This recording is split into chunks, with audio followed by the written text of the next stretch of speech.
Bismillahirrahmanirrahim. Students, Assalamu alaikum. Zamanam Sayyid Rahman, the subject chemistry. Students, mangba the NM decade, lecture number 5, chapter 5, liquid se kam the hagi bakaya part ko.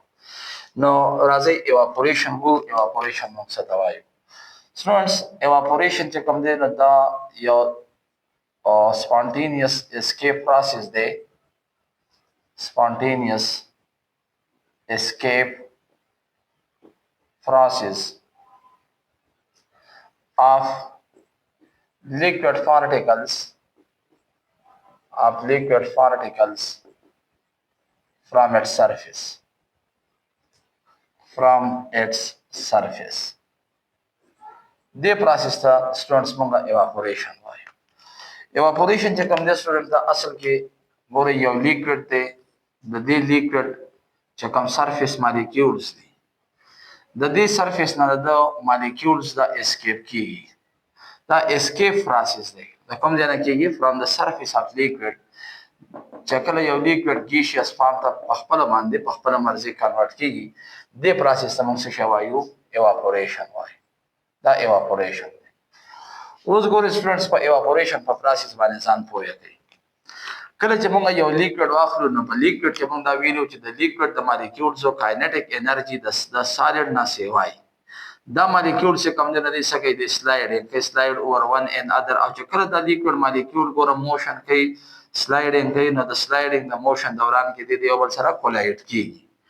د کولیجن په دوران کې کله چې یو مالیکول د بل مالیکول سره کولایډ کیږي نو دنه هلته کې انرژي ترانسفر کیږي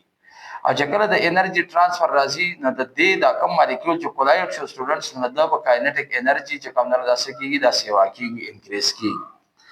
چې کوم مالیکول بار بار کولایډ شي او د هغه کاینټیک انرژي ډیره سیوا شي نو دا مالیکول چې کوم نه د سرفیس تراشي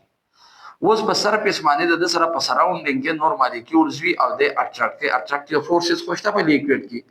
خو چې کله د دې مالیکول کاینټیک انرژي دومره سیوا شوی و چې د په د سراوندینګ د مالیکولز نه ځان آزادولې شي مطلب چې د په اټراکټیو فورسز باندې قابو راوستي شي د په قابو راشي او د غزيره د چې کوم نه دي شي د و تختی دی اسکیپ پروسس ته موږ څه وایو ایواپوریشن وایو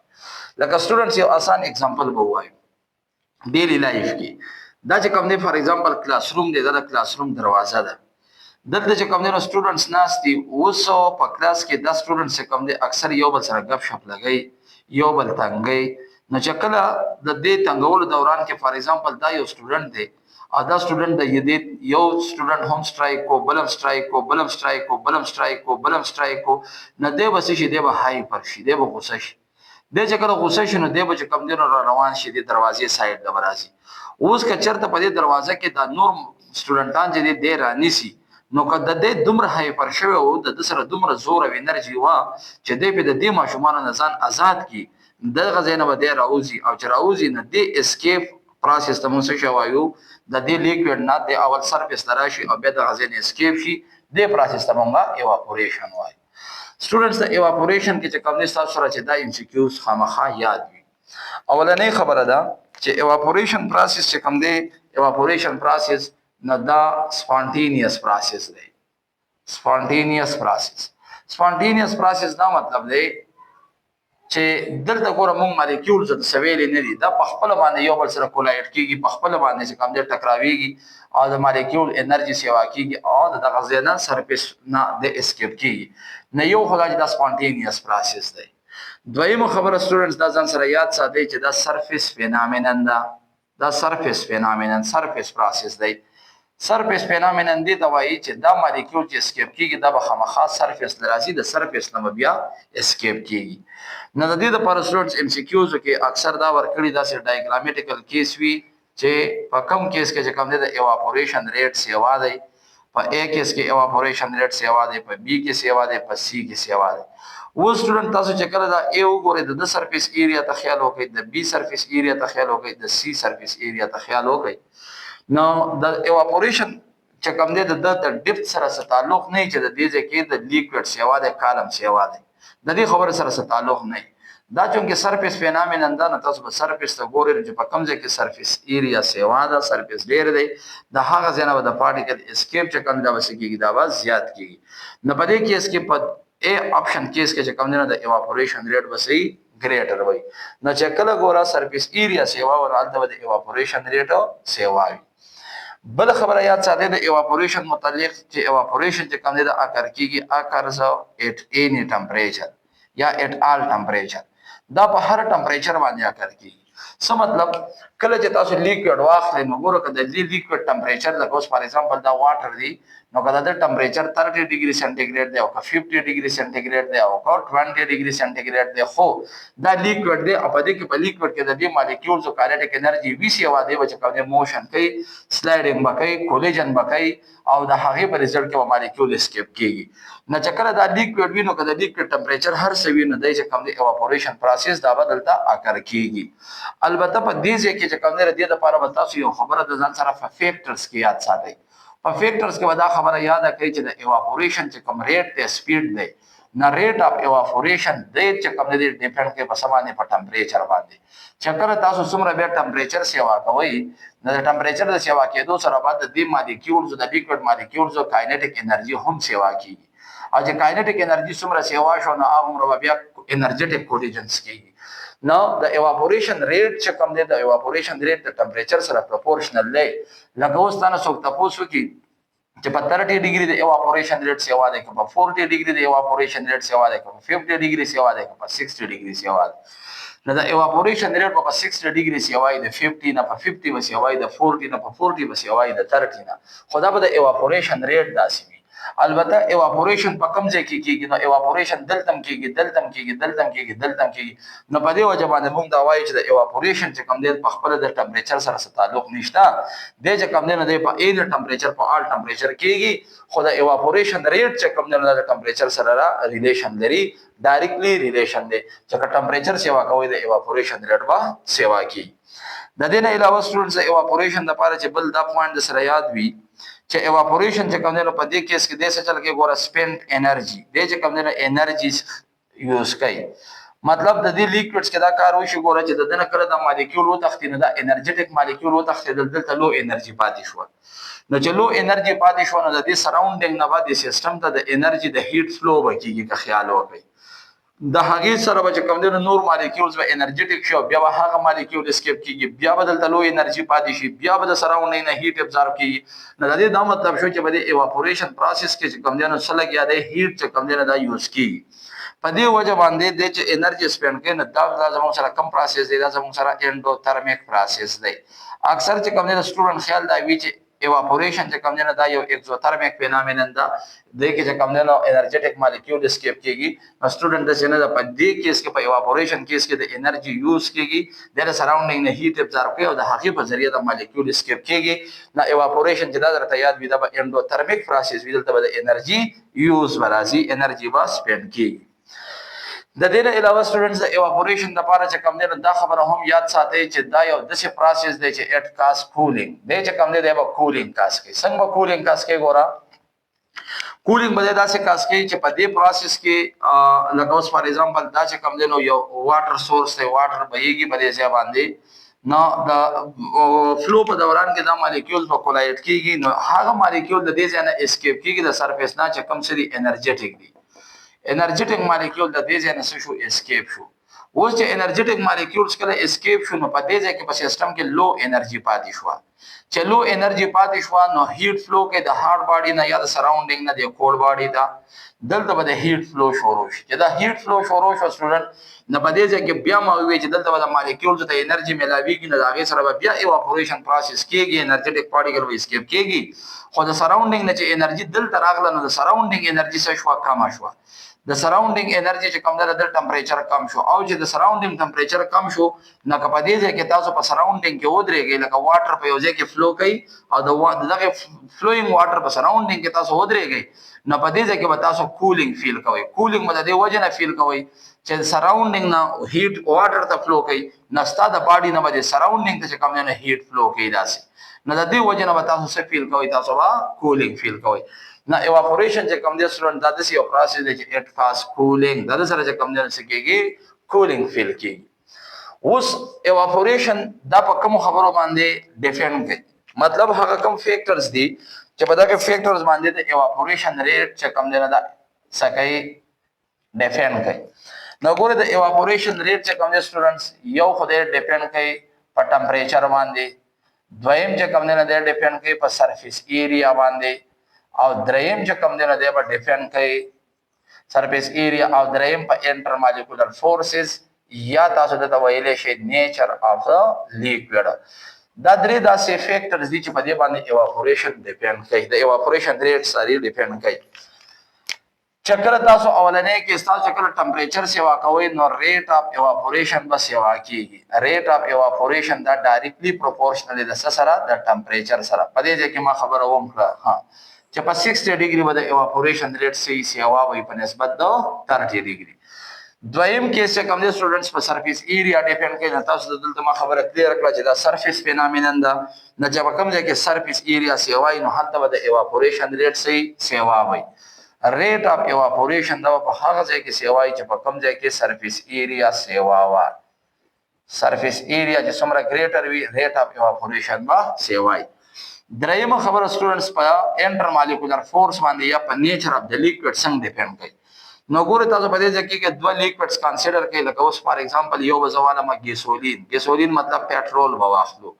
یو بزواله ما واټر اوس که خیال وکړئ تاسو نو په واټر کې چې کوم دی نو سترونګ هایدروجن بانډینګ دی دلته سترونګ فورسز دی په واټر کې او ګیسولین چې کوم دی پټرول د ارګینیک سالوینټ دی ارګینیک کې چې کوم دی دلته کې بیا سره ډیسپرژن فورسز دی چې هغه ویک دي کمزوري دي نو موږ دا خبره وکړه چې کله یو مالیکول سرفیس لراشي نو دی به د سراوندینګ مالیکولز نه ځان ازادي او تختیبه نه چې کله دا انټر مالیکولر فورس کمزوري وي نو دا مالیکول په اسانه ځان ازادولې شي نو ګوره په دې کیس کې به ریټ اف ایواپوریشن سیوای مطلب ګیسولین یا پټرول چې کوم دی د ایواپوریشن ریټ به ډیر وي او کپرس کې تاسو واټر واخلئ نو په واټر کې چې سترونګ هایدروجن بانډینګ دی نو د دې وجه نه کدا مالیکول د دې ځای نه اسکیپ کیږي نو دی به اول هایدروجن بانډینګ بریک کوي کم از کم د سره دومره انرژي پکاره چې د سترونګ فورسز ختم کیو بیا د ځای نه اسکیپ شي نو سټوډنټس په واټر کې چې کوم دی په واټر کې د ایواپوریشن ریټ کمی په ګیسولین کې به ایواپوریشن ریټ سیوای بل خبر راته دا یاد شو ګوره تاسو پټرول راواخلئ لږ په لاس باندې واچوئ دا لاس به تاسو یخ کیږي نه هغه دا کیس ته اټ کاس کولینګ چې لکه ایواپوریشن چې کله هم کیږي نه د دې ځای نه ستاسو باډي نه چې کوم دی هیټ ابزارب کوي دی الوزي نه دی وجه باندې موږ دا وی ګوره چې د چې کوم نه انرژي سپینډ کوي د خپل انډوترمیک پروسس دی دا انډوترمیک پروسس به تاسو څنګه پته لګي چې تکله یو ریپرس کا یو ویسل له لوخه دی او پای کې تا لیکوډ اخسته دی دا لیکوډ چې کله دا الوزي نو دی به چې کوم دی به یخیږي نو چې کله تا ته فیلینګ کېده چې دا لوخه یخیږي نو دا مطلب چې ستاسو باډي نه الته هیټ فلو کوي نو دا انډوترمیک پروسس وي او چې کله داسې پروسس کېده چې په هغه کې چې کوم دی ستاسو لاس ګرمېدل نو دا مطلب چې هیټ دی تعالی راکې دا به اکزوترمیک پروسس وي نو په دې باندې تاسو اوس په خپل ټرای وکړئ چې تاسو پرس کا سپیرټ راواخلئ سپیرټ تاسو د لاس تر واچوي یا ګیسولین پټرول وغیرہ لاس تر واچوي نه آیا دا لاس کولینګ کوي کنه کوي کدا کولینګ کاو نه دی دا مطلب چې ستاسو لاسونه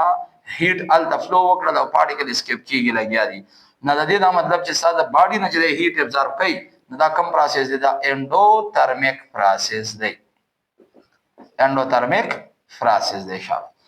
اوس سټوډنټس په دې کې چې کوم دی دا انټر مالیکولر فورسز کې ځان سره دا بیا یاد ساتئ کله چې تاسو له دې څه کوېسچن راکړي چې په کوم ځای کې ریټ اف ایواپوریشن سیوا دی ریټ اف ایواپوریشن rate of evaporation is greater in په کوم ځای کې rate of evaporation سیوا دی A نمبر په واټر کې د evaporation rate سیوا دی په امونیا کې د evaporation rate سیوا دی یا په ایترس کې د evaporation rate سیوا دی یا په الکوهولز کې د evaporation rate سیوا دی نو سټوډنټ دې ځکه کې تاسو خیال وکړئ دا په فورسز باندې ډیپند کوي چې کوم لیکوډ کې سترونګ فورسز وو ما دلته وی ګور دا په نیچر اف لیکوډ ډیپند کوي انټر مالیکولر فورسز چې په کوم ځای کې انټر مالیکولر فورسز سترونګ وو انټر مالیکولر فورسز دا سترونګ وی نو البته د ایواپوریشن ریټ به صحیح کم وي او چې کله د انټر مالیکولر فورسز ویک نو البته د ایواپوریشن ریټ بیا سیوا وی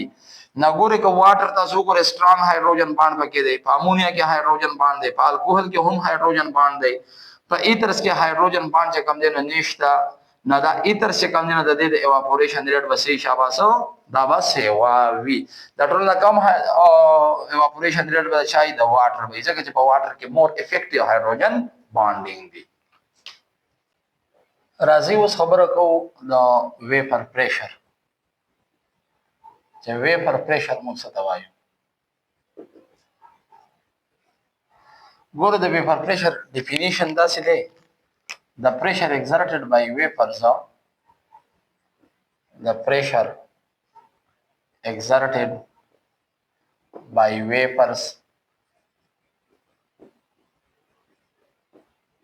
when the rate of evaporation becomes equal to the rate of condensation. دا د ویپر پریشر ډیفینیشن دی سټوډنټس. البته دا انډیکیټ د لپاره په دې کې کوېسچن چې کوم دی هغه سره راځي، هغې له زه راځم، خو فلحال دا ستاسو ډیفینیشن دا ځان سره یاد کړئ. ګورئ کله چې موږ یو کانټینر واخلو او دا کانټینر کلوز وي، کلوز کانټینر، په دې کې یو لیکوډ موجود دی. داسې به کېږي سټوډنټس چې اول به په دې ځای کې د ایواپوریشن پروسس کېږي. ته چې څومره دې سیسټم له هیټینګ کې دته هیټ ته پرووایډ کوه چې په اسانه باندې مالیکیولز انرژي ګین کوي او اسکیپ کېږي. نو سټوډنټس دا مالیکیولز په دلته کې وي، نو ګوره ایټ د بیګیننګ نه دی، ایټ د بیګیننګ به صرف ایواپوریشن ریټ سیوای، اوله کې به صرف ایواپوریشن کېږي، د ریټ به سیوای. بیا دا کم مالیکیول چې دلته ویپرز ته کنورټ شوي دي نو دی به ګرځي، نو کولیجن به هم کوي یو بل سره، نو په دې کې به د ځینې مالیکیولزو چانسز دی چې د هغې انرژي کمه شي. چې د چا انرژي کمه شوه نو هغه به واپس کنورجن شروع کړي، بیک انټو د لیکوډ سرفیس به راځي. دې پروسس ته سټوډنټ مونږ کانډنسیشن وایو، کانډنسیشن. نو وګوره په سټارټ کې به څه چل کېږي، په بیګیننګ ایټ د بیګیننګ چې کوم دی، ایټ د بیګیننګ به ریټ آف ایواپوریشن به سیوای، evaporation rate با سیوا وي.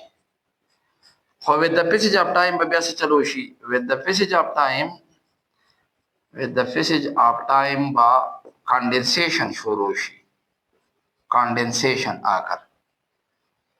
بیا به یو ټایم د سره ورسي چې کپرس کدا سلور مالیکول ایواپوریټ کیږي نو سلور به واپس کانډنس کیږي. مطلب یو ټایم به دا سره ورسي چې ریټ اف ایواپوریشن با بیلنس شي د سره د ریټ اف کانډنسیشن سره. دا دواړه ریټ چې کوم دي نو دا به یو بل سره ایکوال شي. په دې ټایم کې چې کله دا ایکویلیبریم ته خبره ورسېدله نو مطلب دا شو چې دلته به د ویپرز مقدار خو نور بیا نه سیوا کیږي، ځکه چې په کم سپیډ کې ایواپوریشن کیږي، په های کانډنسیشن هم کیږي. نو دلته به د ویپرز مقدار میکسیمم وي، او چې میکسیمم وي نو په دې وخت کې چې دا ویپرز کم پریشر ایگزرټ کوي نو دې ته موږ څه ویلی دی، ویپر پریشر ویلی دی. اوس دا خبره ذهن ته واچوئ. ګوره آیا دا خبره لازمي نه ده چې تاسو وایئ چې ویپر پریشر چې کوم دی، ویپر پریشر به صرف په هغه ټایم کې کیږي چې کله دا ایکویلیبریم اسټیبلیش. ګوره ویپر پریشر دا پریشر ایگزرټډ بای ویپرز دی، نو چې کله ویپرز روغېدل نو پریشر به ایگزرټ کېدل شروع کیږي. خو په دې کیس کې دا به میکسیمم پوینټ وي، په دې ټایم کې ویپر پریشر زیات ایگزرټ کیږي. نو ځکه موږ په ډیفینیشن کې دا لیکلي چې د ایواپوریشن ریټ چې د کانډنسیشن د ریټ سره کله ایکوال شي. اوس دا ایواپوریشن چې کوم دی نو سټوډنټس دا په کوم خبرو باندې ډیفاین کوي، د دې فیکټر څه دي؟ نو فیکټرز د دې اولنۍ خبره دا ده سرفیس ایریا باندې آیا دې ډیفاین کوي که نه کوي، څنګه چې ایواپوریشن و دیو په سرفیس ایریا ډیفاین کوي که نه کوي. نو دا خبره یاد ساتئ چې د ایواپوریشن with no relation with surface area، د د سرفیس ایریا سره څه تعلق نشته. د هغې ریزن څه دی؟ د هغې ریزن دا دی ګوره چې که فرض کا د یو لیکوډ سرفیس ایریا کمه وه نو دلته به بیا چې کوم دی نو ایواپوریشن به کم کېږي، ویپرز مقدار به کمي. او که چېرته د یو لیکوډ سرفیس ایریا سیوا وه نو بیا به څه چل کېږي، ایواپوریشن خو به ډېر کېږي، نمبر اف ویپرز به ډېري. نو که اوس یو سړی وایي چې سرفیس ایریا کې ډېره د دلته ایواپوریشن ډېر کېږي، نو ټیک د دلته ایواپوریشن ډېر کېږي، ویپرز ډېر دي، خو دلته ورته ایریا سیوا ده که خیال وکړئ. او په دې ځای کې چې کوم دی نو ویپرز لږ دي، خو لږ ویپرز ته لږه ایریا ده په دې ځای باندې. نو ګوره لږ ویپرز ته لږه ایریا ده، ډېر ویپرز ته ډېره ایریا ده. نو که کله دا تاسو وګورئ سټوډنټس نو د دې نه به انسر سره راځي شاباس سیم راځي. په دې وجه باندې ایواپوریشن په سرفیس ایریا باندې څه ډیپند نه کوي، چې دا فیکټر درته یاد وي. دا د هغه امپارټنټ کوېسچن دی په اصل کې. دویمه خبره ده ایواپوریشن په څه باندې ډیپند کوي. نو ایواپوریشن چې کوم دی سټوډنټس، ایواپوریشن ډیپند کوي ویپر پریشر دا ډیپند کوي په ټمپریچر باندې. ویپر پریشر چې کوم دی ویپر پریشر په هغه ځای کې ډیر وی سیوا کیږي وا چې څومره تاسو ټمپریچر سیوا کوئ. څومره چې ته ټمپریچر ډیرې نو دومره بل ډیرو مالیکول چې کوم دی نو انرژي سیوا کیږي او دا به اسکیپ کیږي، نمبر اف ویپرز به ډیریږي. څومره چې دلته نمبر اف ویپرز ډیریږي نو دومره به ویپر پریشر سیوا کیږي. نو ویپر پریشر د ټمپریچر سره ډایرکټلی پروپورشنل ده چې کته ټمپریچر سیوا کې ویپر پریشر با سیوا کیږي. مطلب د خبرې ساده دی چې په کوم ځای کې ایواپوریشن سیوا کېده نو هلته به ویپر پریشر ښکاره خبر ده سیوا کېږي، نمبر اف ویپرز به ډېرېږي. دریم کیس چې کوم دی نو ویپر پریشر دا ډیپینډ کوي په څه باندې په نیچر اف لیکوډ باندې. خو په نیچر اف لیکوډ باندې څنګه ډیپینډ کوي نو د لیکوډ نیچر څه دی انټر مالیکولر فورس سټرانګ دي که ویک دي. اوس سټوډنټس که فرض کا د لیکوډ انټر مالیکولر فورسز کمزور یو نه چې انټر مالیکولر فورسز ویک دي نو ښکاره خبره ده چې د دوا ایواپوریشن ریټ به سیوای. چې ایواپوریشن ریټ سیوا شو نو نمبر اف ویپرز به ډېري، چې نمبر اف ویپرز ډېر شو نو څه چل به وشي ویپر پریشر به زیات ایگزرټ کیږي، ګریټر ویپر پریشر به ایگزرټ کیږي. نو د دې دا مطلب شو چې د ویپر پریشر چې کوم دی ویپر پریشر دا انورسلی پروپورشنل شو د انټر مالیکولر فورس د سټرینګ سره. که انټر مالیکولر فورس کمزوري و نو هلته به ایواپوریشن ریټ به سیوای، ویپرز به ډېري نو ویپر پریشر به زیات ایگزرټ کیږي. او دا بل کیس الټا وای که انټر مالیکولر فورس تاسو د ویک په ځای باندې سټرانګ واخلئ، فرض که انټر مالیکولر فورس سټرانګ شو نو چې دی سټرانګ شو نو ښکاره خبره شوه د ایواپوریشن ریټ کم شو. د ایواپوریشن ریټ کم شو نمبر اف ویپرز کم شو، او چې نمبر اف ویپرز کم شو ویپرز لږ دي نو څه به کیږي ویپر پریشر به لږ ایگزرټ کیږي. Now, students, the intermolecular force سره د vapor pressure inverse relation دی. دا وایي تاسو چې که فرض که موږ equal amount واخلو د چا د water او د gasoline, which of the following have greater vapor pressure? د چا به vapor pressure سیوای که چېرته موږ temperature constant وساتو. Option number A چې کوم دی د water vapor pressure به سیوای students، که د امونیا ویپر پریشر به سیوایي، که د ایتانول ویپر پریشر به سیوایي، ایتانول ویپر پریشر ډیر دی، یا د ګیسولین ویپر پریشر ډیر دی. نو سټوډنټس د ګیسولین به ویپر پریشر ځکه سیوایي چې دا چې کوم دی نان پولر دی په دې کې فورسز کمزوري دي. د چا ویپر پریشر به کم وي د واټر ویپر پریشر به کم وي لو ویپر پریشر، ځکه چې دلته به انټر مالیکولر فورسز سي دا به سټرانګ وي. जी third number से कम दे third number दे boiling point. Boiling point गोली boiling point वैसे तमूंगा दाहा का टेम्परेचर दे temperature at which vapour pressure of a liquid becomes equal to external pressure. لکه زه اوس لیکم فار ایگزامپل دا یو کلوز کنټینر دی، په دې کلوز کنټینر کې چې کوم موږ لیکوډ اخیستی دلته موږ هیټینګ وکړو، دلته ایواپوریشن وشو، ویپرز روغېږي، ویپر واپس کانډنسیشن شروع کړو او دلته په دې ځای کې په ویسل کې دننه په دې کنټینر کې دننه پریشر ایگزرټ شو، موږ ته ویپر پریشر وي. و سټوډنټ په کم ټمپریچر باندې چې دلته چې دا کم ټمپریچر ته دته ورکړه، په کم ټمپریچر چې دا ویپر پریشر بهر د هوا د پریشر برابر شي د ویلیو. لکه اوس مثال وایو موږ په سی لیول باندې چې بهر د اټماسفیر پریشر څونه دی 180 دی، نو که چېرته په دې کنټینر کې دننه ویپر پریشر په دې ټایم کې 180 شو نو دې ټمپریچر ته موږ د څه وایو بوایلینګ پوینټ وایو. نو دا هغه ټمپریچر دی بوایلینګ پوینټ چې په کوم باندې د یو لیکوډ ویپر پریشر د ایکسټرنل پریشر سره ایکوال شي. اوس سټوډنټس د دې ټمپریچر ته رسیدو موږ ته څنګه پته لګي نو دا یاد ساتئ په دې ټمپریچر باندې با ایٹ دیس ټمپریچر چې دا خبره تاسو په ذهن کې وي، ایٹ دیس ټمپریچر د لیکوډ سٹارټ ببلینګ، د لیکوډ سٹارټ ببلینګ، په دې لیکوډ کې به ببلز فارمیشن شروع شي. ایٹ دیس ټمپریچر د لیکوډ سٹارټس ببلینګ. بل خبره یاد ساتئ ګورئ چې کله یو ځل دا ټمپریچر راورسېده once boiling point reaches، چې یو ځل هم دلته boiling point راورسېده ویپر پریشر د ایکسټرنل سره ایکوال شو،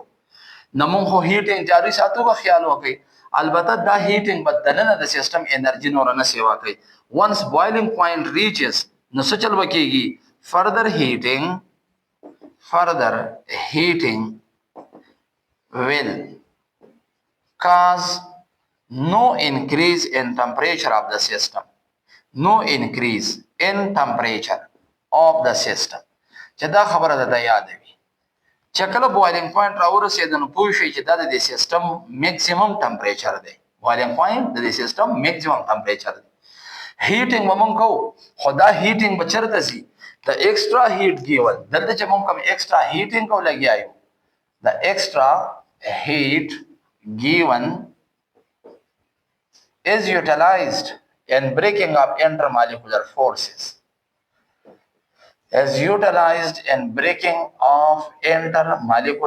forces دا به intermolecular forces په بریک کولو کې و یوز کی نه په دې وجه باندې یاد ساتي چې کوم سټیم وی کنه سټیم دا مور انرجیټیک وی د سنا د خپل لیکوډ سټیټ نه چې دا خبره تاسو په ذهن کې بیا وی ولې چې د سټیم کې دا ایکسترا هیټ چې کوم نه د ابزارب کړي دي د مالیکولز په منځ کې انټرمالیکولر فورس ختمېدو د لپاره ایکسترا هیټ یوز شو هغه مالیکول د ځان سره سکو واخسته اوس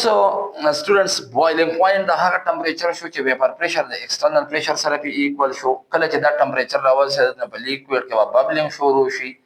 او د دین علاوه چې د سیستم بنور ټمپریچر نه سیوا کیږي مطلب د میکسیمم ټمپریچر وي هغه کوم فیکټرز دي سټوډنټس په هغه باندې دا بوایلینګ پوینټ چې کوم دی دا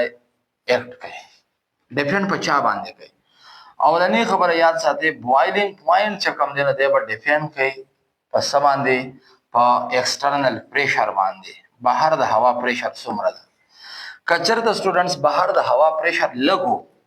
نو چې بهر د هوا پریشر کم وي نو ویپر پریشر بدل د لګ پکاري چې ایکوال شي نو چې بهر پریشر د اټماسفیر پریشر کمی نو طالب لګ ټمپریچر پکاري ځکه چې ویپر پریشر خو به زری ایکوال کیږي نو چې ایکسټرنل پریشر کم بوایلینګ پوینټ به هم کمی خو که ایکسټرنل پریشر سیوا او بوایلینګ پوینټ به سیوای دواړه چې کوم دي یو بل سره ډایرکټلی پروپورشنل کیس دی په دې ځای کې چې کوم دي نو تاسو به ځان سره ام سی کیوز کې دا خبره یاد ساتئ چې کله مونږ واټر واخلو او دا واټر چې کوم دی په دریو ځایونو د دې مونږ بوایلینګ پوینټ سټډي کوو لکه په سی لیول ګورو سی لیول باندې بیا دا مونږ ماونټ مری هیلز ته وړو مری هیلز او بیا مونږ د ماونټ ایورست ته ویسو کلیر شو سټوډنټس نګورو په سی لیول د هوا پریشر څومره دی دا 1 اټماسفیر دی که خیال وکړئ 1 atm چې کوم دی نو په سی لیول د هوا پریشر دی په مری هیلز باندې دا 0.92 اټماسفیر دی او 0.42 اټماسفیر دا په ماونټ ایورست دی ځکه چې تاسو په پورته ځي په غره کې داسې کنه نه هغه تکنس د هوا کمیږي نو په سی لیول به د هوا پریشر ډیری او بیا به رو دا پریشر کمزوري کیږي وداسي نو هم د قشنتا په سی لیول د هوا پریشر ډیر وی ایکسټرنل بیا ماونټ ایورست چې لاړ ایکسټرنل پریشر کم شو مری هیلز تا او ماونټ ایورست چې وخت یالته الټیټیوډ ډیر سیوا دی او الټیټیوډ چې سیوا کیږي د هوا پریشر با کمی نو چې کله موږ د دې بوایلینګ پوینټ وګورو سټوډنټس نو په سی لیول باندې واټر بوایل کیږي په 100 ډیګري سنټیګریډ باندې چې دا خبره یاد وي چې کله ایکسټرنل پریشر 1 atm په مری هیلز کې چې کم دی نه دی په 98 ډیګري باندې بوایل کیږي ځکه چې ایکسټرنل پریشر اوس کم شو نو چې کم شو نه لګ هیټ پکار دی ویپر پریشر به زری ایکوال شي سټوډنټ په ماونټ ایورست کې به ایکسټرنل پریشر ډیر زیات کم شوی دی نو په دې وجه باندې دی دلته په 72 ډیګري باندې سکیږي بوایل کیږي بل د ځان سره کوېسچن یاد ساتي ګورئ چې کپرس کومه د واټر بوایلینګ پوینټ وایو نو چې کله ایکسټرنل پریشر 1 atm وی نو بوایلینګ پوینټ 100 ډیګري دی خو کدا مونږ هاف کو د اټماسفیر 0.5 اټماسفیر کو نو واټر بیا په 82 ډیګري سنټیګریډ باندې بوایل کیږي د ټمپریچر 82 ډیګري ترازی نو دا سټوډنټ دا چونکه په بوک کې دا ویډیوز گیون دي دا د تاسو لپاره امپورټنس لري دا تاسو یاد ساتئ دویم فیکٹر بوایلینګ پوینټ چې کوم دی سټوډنټ دا ډیپند کوي په څه باندې په انټرمالیکولر فورسز باندې boiling point depends upon nature of the liquid intermolecular forces باندې depend کوي په انټر مالیکولر فورسز باندې سټوډنټ د څنګه ډیپند کوي ګوره نمونږ بوایلینګ پوینټ دی خبرې ته وی چې کله ایکسټرنل پریشر او ویپر پریشر د یو بل سره ایکوال شي ته چې کله دې سیستم له هیټینګ کې او دلته ویپرز روغه او هغه ویپر پریشر ایگزرټ کوي ایکوال کېږي د ایکسټرنل سره اوس که چرته په دې لیکوډ کې انټر مالیکولر فورس سترانګي نو چې سترانګي نه د ایواپوریشن ریټ خو به کمی نه چې د ایواپوریشن ریټ کمی نو ویپرز به کمی نه چې ویپرز کمی ویپر پریشر به کمی نه دی به نه ایکوال کېږي نه دی بستانه ډیر هیټ غواړي دا به ته چې کوم د لارج ټایم د پاره به ته د هیټینګ کې لګیا وي چې ویپرز دومره زیات شي چې دا ویپر پریشر د ایکسټرنل سره ایکوال شي نه چې کله انټر مالیکولر فورسز زیات ساتي چې سترانګ انټر مالیکولر فورسز وو سترانګ انټر مالیکولر فورسز نه دغه لیکوډ بستانه زیات ټمپریچر غواړي سیستم به ډیر هیټ ابزارب کوي نو چې زیات هیټ غواړي نه د بوایلینګ پوینټ به سی وای خو کچرته دا فورسز کمزوري ونه که کمزوري ونه بیا به په لګ هیټ باندې چې کم دینو ویپرز به دومره روغ شي چې ویپر پریشر به د ایکسټرنل سره ایکوال شي نه چې انټر مالیکولر فورس کمزوري او ویکو نه په دغه ځای کې بس کېږي بوایلینګ پوینټ دا به کم وي نه دا فیکټر چې در سره یاد وي اوس په دې ځای کې ځان سره یو څو اگزامپل یاد ساتئ ګورئ زه یو کاربن ډای سلفاید اخلم یو کاربن ټیټرا کلوراید CCl4 اخلم دا دواړه چې کوم دي نان پولر مالیکولز دي نان پولر دي په دې کې ډسپرجن فورسز دي نو ما په مخکینی لیکچر کې دا ویلو چې ډسپرجن فورسز په سایز باندې ډیپند کوي CS2 چې کوم دی نه دا په 46 ډیګري باندې بدل دی بوایلینګ پوینټ دی چې لکه د دې ویپر پریشر د ایکسټرنل سره ایکوال شي د CCl4 سایز لارج دی د نه په دې کې بل سترونګ فورسز دي اگر چې په دواړو کې ډسپرجن فورسز دي خو په دې کې به ډسپرجن فورس د سترونګ نه دا په 76 ډیګري سنټیګریډ باندې سکیږي بوایل کیږي بیا سټوډنټس موږ بلات یو هایدروجن بانډ سایت ته CO2H5OH چې کوم دی فرض کا الکوهل نه په الکوهل کې چې کوم دی سترونګ هایدروجن بانډ دی نو د دې نه اوس لګا ټمپریچر سیوا غواړي د 78 ډیګري بوایلینګ پوینټ دی بیا سټوډنټس بنزین C6H6 اوس اگر چې دی اوس واپس نان پولر دی د دې پشان خو د الکوهل د هایدروجن بانډ نه دلته د ډسپرجن فورسز ډیر سترونګ دي رنګ سټرکچر دی کلوز پیکینګ کیږي پلینر سټرکچر دی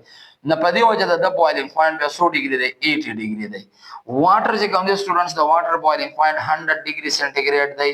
او کاربوکسیلیک ایسید کې چې ایسیټیک ایسید والو CH3COOH نه دلته سترونګ هایدروجن بانډ دی د واټر نه په دې وجه باندې دی په 118 ډیګري سنټیګریډ باندې سکیږي دا بوایل کیږي نه دا بوایلینګ پوینټس د یو څو دي د ځان سره یاد ساتئ شاباس اوس راځو د دې بوایلینګ پوینټ فائدہ سره اپلیکیشنز پاکي کې یو دوه خبرې کوم applications of boiling point applications of boiling point the boiling point students یو دوه خې applications دي څنګه خې applications دي ګوره دا خبره یاد ساتئ boiling point چې کوم دی boiling point دا variable کیس دی دا مونږ چینج کولی شو دا variable دی دا به تاسو بیا په solution chapter کې چې کوم دی solution chapter دی چې کله تاسو لاړ شئ کنه نو البته بیا پر راوټس لا او کولیګیټیو پراپرټیز کوم دي راوټس لا ان کولیګیټیو پراپاګي کې لیکلي الیویشن ان بوایلینګ پوینټ یو ټاپک دی الیویشن بوایلینګ پوینټ په بوایلینګ پوینټ کې انکریز راوستل مونږ البته په بوایلینګ پوینټ کې انکریز ولې راولو نو د هغې ډیره ښه فائدہ ده اصل کې فائدہ ډیره ښه ده هغه پوینټ هم په دې ځای کې لږ ډیر ایکسپلین شوی دی لکه اوس ګور سټوډنټس بوایلینګ پوینټ چې کوم دی چونګې دا یو ویریبل کیس دا چینج کېدی شي نه دا چینج کول مونږ ته کوم دی سم فائدہ راکړي ګوري کله چې مونږ پریشر کوکر یوز کوو پریشر کوکر نو د پریشر کوکر د استعمال سره سټوډنټ څه چل کیږي ګوره په پریشر کوکر کې دا کیس وی چې د چې کوم دی نه د کلوزلی پیک کیس وی دا ډکنا چې کوم نه دا کلوزلی پیک شوی وي که خیال وکړئ دلته کلوز پیکینګ شوی کنه پریشر کوکر کې اوس چې کله موږ د لیکوډ له هیټینګ کوو مثال دا لیکوډ دی د هیټینګ کوو نو دلته کې ویپرز چې کوم روغېږي سټوډنټس نو دا انرجیټک ویپرز دي په دې پریشر کوکر کې دا خاص پریشر پورې چې کم دی نه لکه مطلب دلته خاص پریشر برداشت کولو صلاحیت وي او چې پریشر د هغې نه کله ډیریږي نو بیا په دې باندې چې کم دغه لګېدلی دی دلته میس یو وټۍ لګېدلې ده نه دی چې کوم دی دا غېټۍ څه چل کوي دی چې کوم دی نه دی د دې ځای نه دا پریشر رو لاس کوي اوس چې د موږ کلوز پیکینګ کړی دی نو د زیاتره انرجیټک ویپر ځان سره دلته راایساري په سیستم کې نا سټوډنټس دغه ویپر چې کم دي نه دا به چل کې دا په دې واټر کې واپس چې کم دي انرجیټک پارټیکل دا بدلته پاتې کی ادا چې کله په سیستم کې پاتې شو نو د سیستم په انرژي کې سره راغی انکریز راغی د سیستم چې په انرژي کې انکریز راغی نو دا خبره مونږ ته چې کوم چونګې دلته خو سیستم کې انرژي سیوا شو نو مونږ وایو د دې بوایلینګ پوینټ سیوا شو اصل کې دلته انرژي سیوا شوې دا یاد ساتئ اوس چې انرژي سیوا شو نو څه چل بکیږي نو د کوکینګ ریټ به فاست کیږي کوکینګ چې کوم دی دا به فاست کیږي لکه ګورې دا دوه خبرې دي یو د بوایلینګ پوینټ او یو د کوکینګ بوایلینګ پوینټ چې کوم دی سټوډنټ بوایلینګ پوینټ دا صرف هغه ټمپریچر دی چې په کوم مونږ وی ویپر پریشر ایکوال شو د ایکسټرنل پریشر سره په دې صرف د دواړه پریشر ایکوال شو کوکینګ چې کوم دی نو کوکینګ جدا کیس دی کوکینګ په کوم ځای کې فاست کیږي په کوم ځای کې سلو کیږي چې په کوم ځای کې هاي بوایلینګ پوینټ وو بوایلینګ پوینټ سیوا او سټوډنټ د دې خبره دا مطلب شو چې دلته په سیستم کې انرژي ډیره ده چې انرژي ډیره ده نو کوکینګ ریټ بس کیږي فاست وکي د ډیکمپوزیشن ریاکشن ریټ بس وای او کپرس کا بوایلینګ پوینټ کم لو بوایلینګ پوینټ نو د دې دا مطلب شو چې دلته په سیستم کې انرژي کم ده چې انرژي کم شو نو په دې ځکه به وسو سلو کوکینګ بکی سلو کوکینګ لکه اوس پرس کدا سی لیول دی او دا چې کم دی نو ټاپ ته داسي نو په سی لیول مونږ وی دلته د هوا پریشر سیوا دی چې د هوا پریشر سیوا دی نو کتا سو دلته کوکینګ کوي لکه اوس واټر دی مونږه بوایل کو نو مونږ وایو چې په 1 اټماسفیر پریشر باندې واټر په 100 ډیګري بوایل کیږي خو کپرس کا مونږه د مری د امری هیلث تلاړو نو په مری هیلث کې چې کم دی نو الته بس چل کیږي په 98 ډیګري باندې په واټر بوایل کیږي نو کته کوکینګ کې اوس لګیای نو په دې سیستم کې 100 ډیګري چې کله بوایلینګ پوینټ وینو انرژي بس یوای کو په 98 ډیګري باندې بس دلته کې چې کم دی انرژي سیوای ښکارا خبره ده 100 ډیګري انرژي بدلته سیوای چې د 100 ډیګري دلته انرژي سیوای شو نو په دې ځکه کې ریټ اف ریاکشن صحیح دا به فاست وي او چې ریټ اف ریاکشن فاست شو نو کوکینګ چې کم دی دا بس کېږي ضرب کېږي نه یاد ساتئ چې په کوم ځای کې هاي بوایلینګ پوینټ وو نه په هغه ځای کې به د کوکینګ ریټ فاست وي او چې کله لو بوایلینګ پوینټ ونه د دې دا مطلب چې په سیستم کې انرژي کم ده دلته په کوکینګ ریټ با سلو کیږي د چې کوم ځان سره یاد ساتئ چې که تاسو 10 ډیګري رایز ان ټمپریچر راولئ 10 ډیګري رایز ان ټمپریچر راولئ رایز ان ټمپریچر نو ریټ اف ریاکشن چې کوم دی ریټ اف ریاکشن دا به ډبل کیږي ریټ اف ریاکشن انکریز ټوایس rate of reaction increase twice 2 time by the reaction rate چې کوم دا فاست کیږي د 100 ډیګري چینج د پاره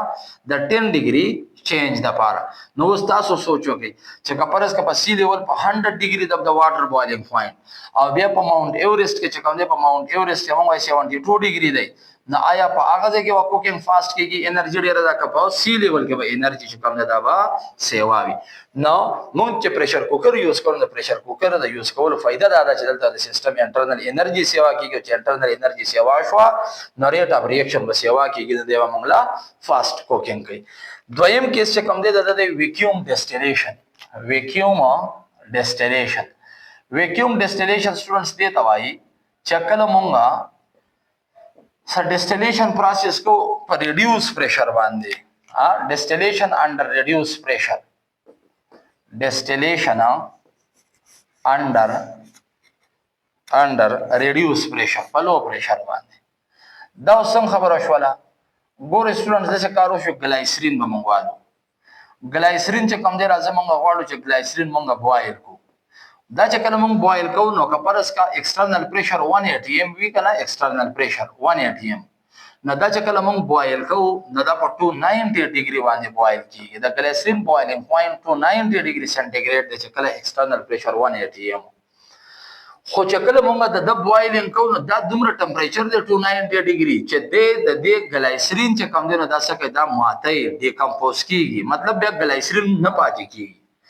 د ګلیسرین سټرکچر خرابوي دا 290 ډیګري دومره سیوا ټمپریچر دی نو موږ به څه چلو کوو موږ به کوشش دا وکړو چې دا ټمپریچر ویډیو کم کو بوایلینګ پوینټ کم کو نو څنګه به بوایلینګ پوینټ کم نو موږ به د دې ځای نه ایکسټرنل پریشر د روم چې کم دی دا به کم کو اوس چې کله موږ د ایکسټرنل پریشر 50 ټاره پورې کم کو کنه 50 ټاره پورې د 1 اټماسفیر مطلب 760 ټار د 760 ټار نه چې د موږ د 50 ټاره پورې کم کو نو په 50 ټار باندې به ګلیسرین چې کم دی اوس بوایل کیږي په 210 ډیګري سنټیګریډ no boiling बे हम वशी पर 210 degree glycerine बे ना खराबीगी न पदे टेंपरेचर बांधे ग्लिसरीन चे कम देना दा बॉइलिंग वशी अलबत्ता दे बद डिकम्पोजिशन न से शी बच बशी नो वैक्यूम डिस्टिलेशन चे कम देना दा मुन कला को to avoid decomposition to avoid decomposition chamunga kala decomposition che kamida avoid ko the substance namung ba vacuum distillation process ba